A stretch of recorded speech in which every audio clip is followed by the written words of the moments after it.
Assalamualaikum warahmatullahi wabarakatuh. Waalaikumsalam warahmatullahi wabarakatuh. Bersama saya Dwi Melinasari dalam e-podcast Edukasi Podcast Kesehatan. Pada kesempatan kali ini, kita akan membahas mengenai potensi herbal yang dapat digunakan sebagai tindakan preventif COVID-19. Nah, tentunya kali ini saya tidak sendirian, saya didampingi oleh narasumber kita yaitu Ibu Nela Zukruf. Bagaimana Ibu kabarnya hari ini? Alhamdulillah baik Mbak Dua Melinda. Terima kasih loh Mbak sudah memberikan saya kesempatan untuk berbagi ilmu. Nah, bincang-bincang mengenai COVID-19 ya Bu, di Indonesia sekarang kan sudah banyak sekali kasusnya, korbannya sudah banyak, entah itu yang positif ataupun yang sudah meninggal. Nah, bagaimana sih menurut Ibu tentang COVID-19 jika ditinjau dari segi farmasis? Oh begitu, ya. COVID-19 ini kan merupakan coronavirus yang baru begitu ya di dunia. Bahkan ini juga bisa menjadi tantangan dunia gitu. Pandeminya nggak hanya di Indonesia tapi udah pandemi skala dunia. Dan ini juga sebagai tantangan bagi seorang farmasis juga, karena ini sebuah virus yang baru, penyakit yang baru, berarti kan obatnya harus baru. Terutama kita tahu sekali bahwa obat-obatan untuk COVID itu kan belum ditemukan. Hanya saja saat ini yang dipakai oleh para dokter gitu kan, para ilmuwan, itu baru obat-obat yang biasanya juga untuk SARS. Kemudian untuk virus-virus seperti influenza gitu. Jadi untuk obat COVID-nya sendiri itu belum ada. Nah, ini juga sebagai tantangan kita.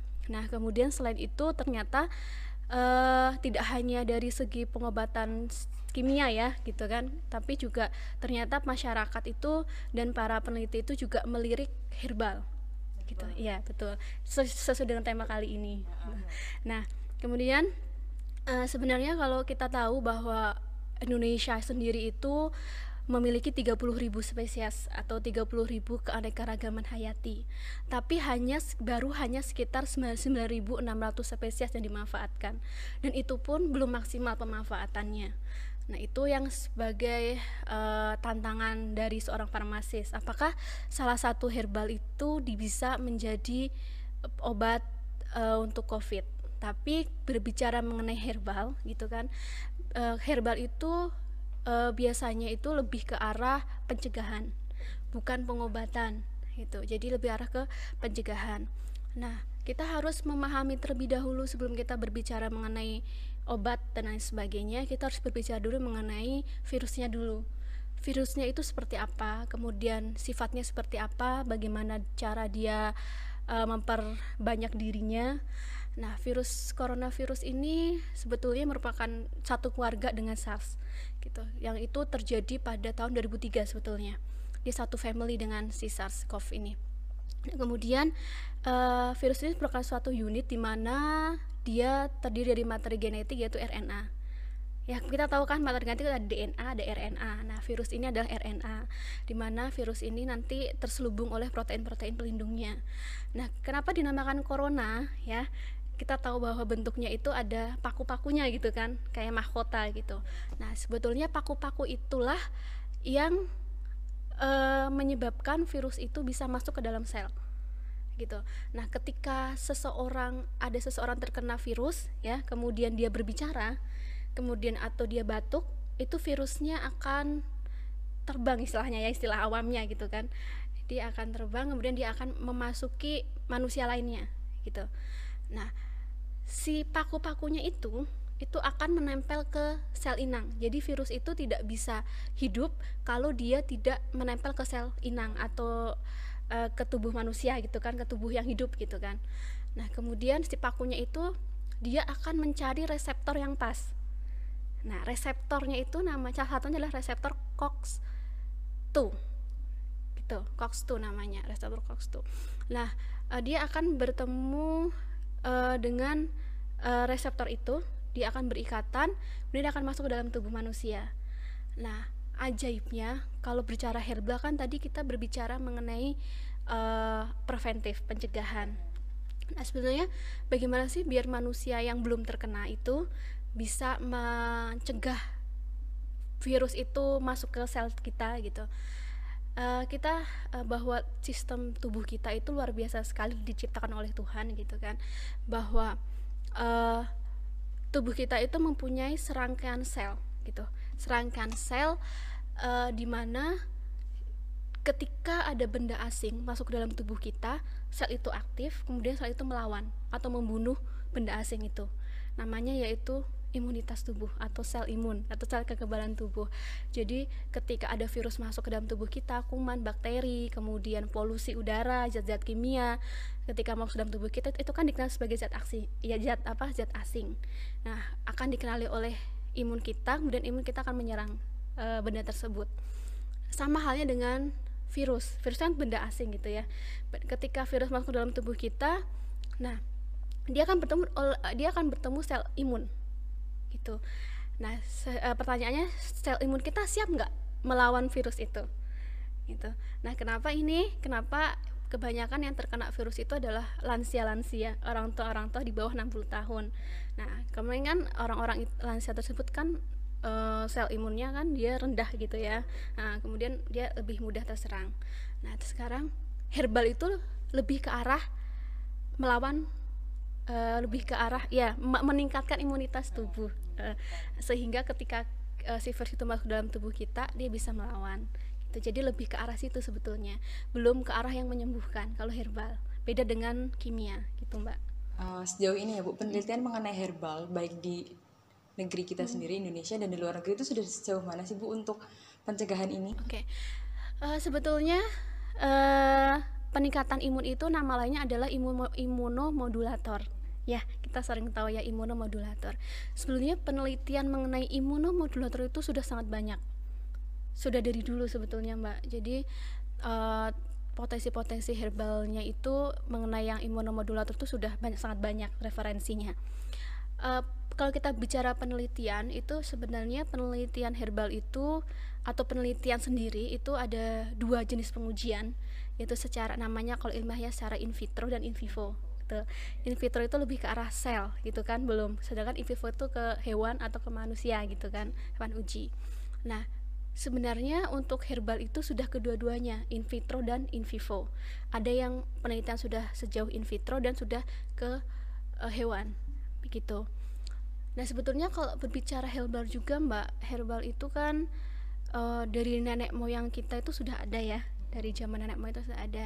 Turun-temurun gitu. Ya betul, secara empiris gitu kan, turun-temurun. Herbal itu kan ada 3 golongan sebetulnya, jamu, ya, obat herbal terstandar, dan fitofarmaka. Nah, betul. Nah, mungkin nanti arahnya pengembangan herbal ke 3 sediaan tersebut, ke jamu yang lebih sederhana, kemudian ke obat herbal terstandar atau ke fitofarmaka begitu. Nah, sejauh ini kan masyarakat sering tuh mengkonsumsi kayak misal jamu. Nah, untuk jamu yang sering dijual di pasaran kan belum tentu dosisnya tuh tepat. Nah, gimana sih dari farmasi tuh mengedukasi masyarakat kalau yang digunakan tuh segini loh? Gitu. Oke. Kalau jamu ya, kita bicara jamu itu kan sediaan herbal yang paling sederhana.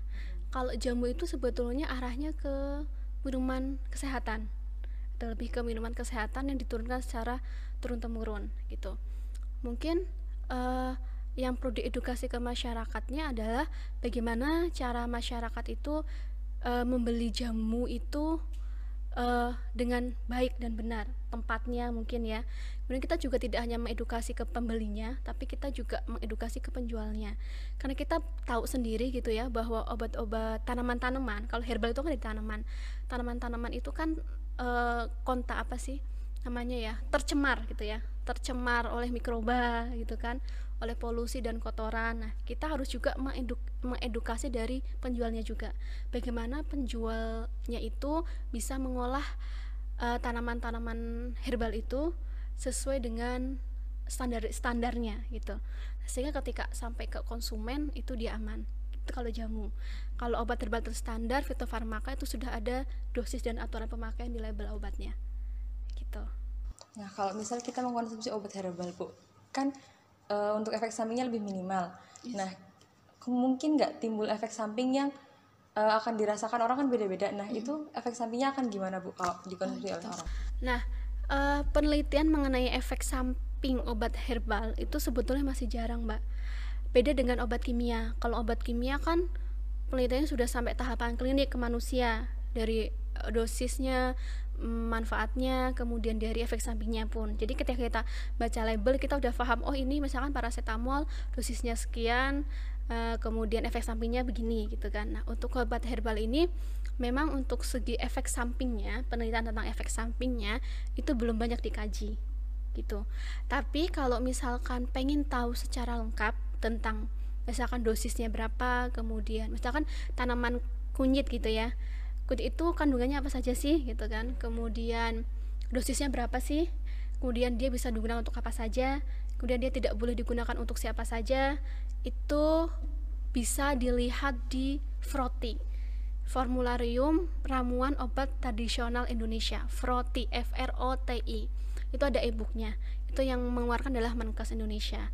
Terus itu lengkap sekali, tanaman A bisa sebagai apa, terus nggak boleh diminum sama siapa saja, efek sampingnya bagaimana, itu ada di situ semua gitu Mbak. Untuk Kemudian untuk kan sampai saat ini kan jamu hanya untuk mencegah, ya, betul. mencegah atau meningkatkan sistem imun pada COVID-19.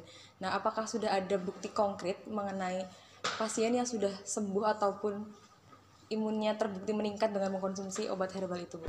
Kalau ke pasien ya Mbak ya, kalau ke pasien itu belum ada penelitiannya, belum ada penelitian konkretnya. Baru mungkin kita ke sel gitu kan, atau mungkin ke hewan gitu. Untuk ke manusianya belum gitu. Jadi lebih masih ke obat, bukan jamu ya, jadi ke obat herbal. Dan obat herbal itu lebih meluas ya, jamu, OHT, dan fitofarmaka.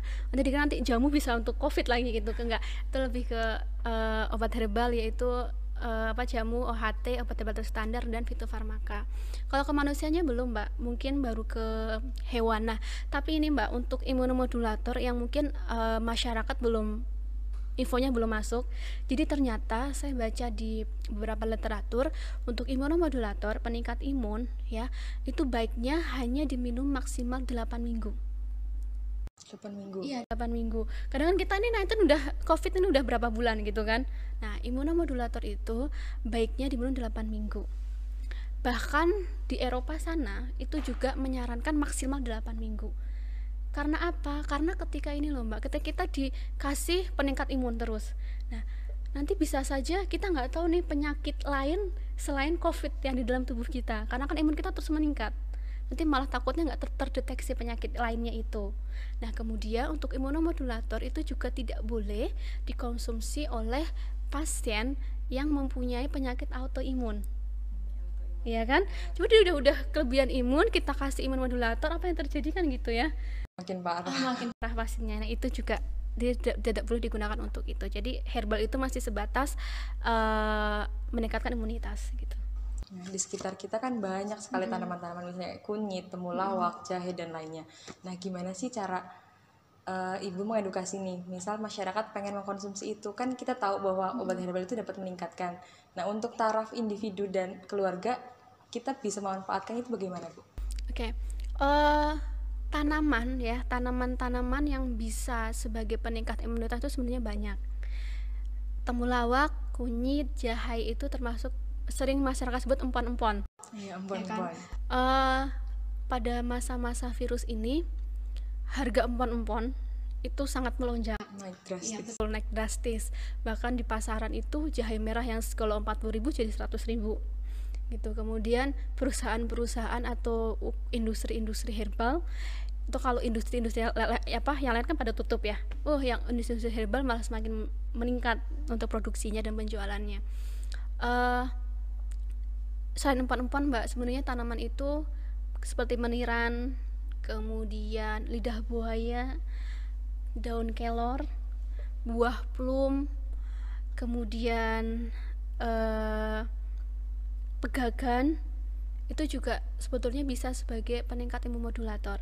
Nah, karena masyarakat sudah sering tahu empon-empon gitu kan, kunyit atau melawak dan jahe, itu sebenarnya sangat mudah cara mengkonsumsinya. Itu bisa dibuat minuman gitu. Jadi penggunaan obat herbal itu sebenarnya untuk jamu kan berarti bentuknya cair ya biasanya ya. Kemudian atau enggak obat herbal itu bisa bentuknya padatan, ada tablet, kapsul ya kita tahu ya bahwa OHT atau obat herbal terstandar itu bentuknya kapsul gitu kan. Kemudian tapi ada juga yang bentuknya simplicia atau bahan kering, ya kan, bahan kering itu kan dibuat dengan cara direbus ya kan, direbus ya, direbus kurang lebih 15 menit, suhunya maksimal 100 derajat Celcius. Kemudian ada yang bentuknya serbuk kering. Nah, serbuk kering itu tidak usah direbus, hanya diseduh saja. Itu cara penggunaan obat herbal. Nah, kemudian sekarang sudah banyak mbak kayak jahe instan. Kadang kan masyarakat, saya nggak suka ribet gitu, saya sukanya yang instan lah, yang simple gitu kan. Ada sekarang jahe instan gitu kan. Kemudian sekarang ada apa, kunyit bentuk serbuk ya, diserbukan kan. Ada apalagi yang bentuk serbuk, sekarang udah banyak ya yang bentuk serbuk-serbuk. Nah, mungkin bentuk serbuk-serbuk itu bisa diseduh kayak itu. Atau misalkan ada yang pengen alami gitu, jahe merah kan itu bikin jahe merah instan kan bikinnya pakai gula ya, berarti pasti nggak boleh untuk pasien-pasien diabetes mellitus gitu. Mungkin bisa jahe kita geprek, terus kita rebus, kita minum airnya, itu juga bisa gitu untuk simpel. Karena sekarang juga produk-produk instan juga banyak. Nah, ini juga bisa nih menjadi tantangan bagi seorang farmasi ya, bagi seorang pengusaha herbal gitu, membuat tantangan masa kini untuk membuat sediaan instan yang lebih mudah dan praktis diminum oleh masyarakat. Ini bisa sebagai tantangan untuk membuat, itu kan suplemen kesehatan namanya ya. Ternyata itu biar sebagai wacana kita semua bahwa suplemen kesehatan itu, kalau saya baca itu izinnya, edarnya itu cukup ke Dinkes kabupaten kok, hanya UKOM gitu mbak. Pesan untuk masyarakat kalau ingin membeli obat herbal itu seperti apa Bu? Oke. Cara membeli obat herbal itu sebetulnya sama dengan cara membeli obat-obatan kimia. OHT, obat herbal terstandar, dan fitofarmaka khususnya itu kan dia sudah dimasukkan ke dalam wadah gitu, kemasan gitu kan, dimana nanti kemasannya itu sudah ada label obatnya, itu kan sudah ada labelnya, brosurnya. Nah, cara memilih atau membeli obat herbal yang baik itu adalah biasanya di dalam brosur atau kemasan obatnya, obat herbal itu ada izin BPOM-nya. Nah, itu bisa kita cek, bener nggak ini obat herbal sudah lolos belum? Lolos belum? Ketika lolos izin edar kan sudah melalui tahapan evaluasi terutama keamanan obatnya. Kemudian dicek, harus segel kan pastinya kan, disegel. Kemudian ketika kita buka, misalkan itu adalah kapsul itu kan dia ada yang lengket-lengket, ada yang enggak. Nah, kita juga harus melihat dari bentuk obatnya juga gitu. Itu cara memilih obat yang baik. Nah, belilah obat herbal itu di tempat misalkan toko obat gitu kan, terus kemudian di apotek begitu, atau yang disarankan oleh dokter atau yang disarankan oleh tenaga kesehatan gitu. Jangan membeli obat-obatan itu ya kayak di warung kelontong, itu kan nggak jelas asalnya dari mana dan rawan pemalsuan juga gitu. Oke. Untuk dari tadi yang ibu yang sebutkan kan, jadi jamu itu digunakan sebagai untuk tindakan pencegahan, bukan untuk pengobatan.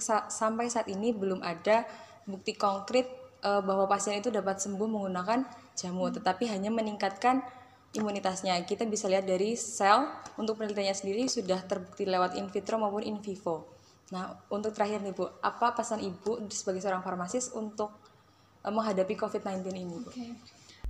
Bagaimana cara kita menghadapi COVID-19 ini, terutama sekarang pemerintah sudah menerapkan new normal gitu kan. New normal. Kemudian banyak jangan sampai gitu masyarakat ketika berbicara herbal itu kadang kan masyarakat terlalu semangat,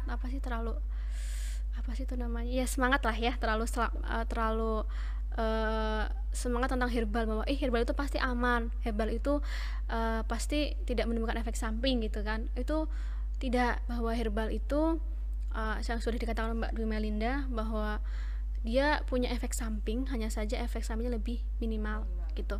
Dan obat-obatan itu jangan menjadi acuan atau jangan menjadi apa ya, pedoman kita gitu kan, bahwa saya udah minum herbal udah aman nih ya gitu kan, udah aman nih imunitas kita. Jangan sampai obat-obatan herbal itu mengganggu pemasukan makanan-makanan yang dapat menyeimbangkan gizi kita, karena sebetulnya imunitas kita bisa meningkat itu bisa didapatkan tidak hanya dari obat-obatan, tapi misalkan kita tidur cukup 4-6 jam sehari, kemudian olahraga cukup seminggu 3 kali, setiap olahraga 30 menit, kemudian sehari minum air gitu putih minimal 6 gelas per hari, terus makan makanan minuman yang seimbang, sayur, buah begitu yang seimbang, itu juga bisa meningkatkan imunitas kita.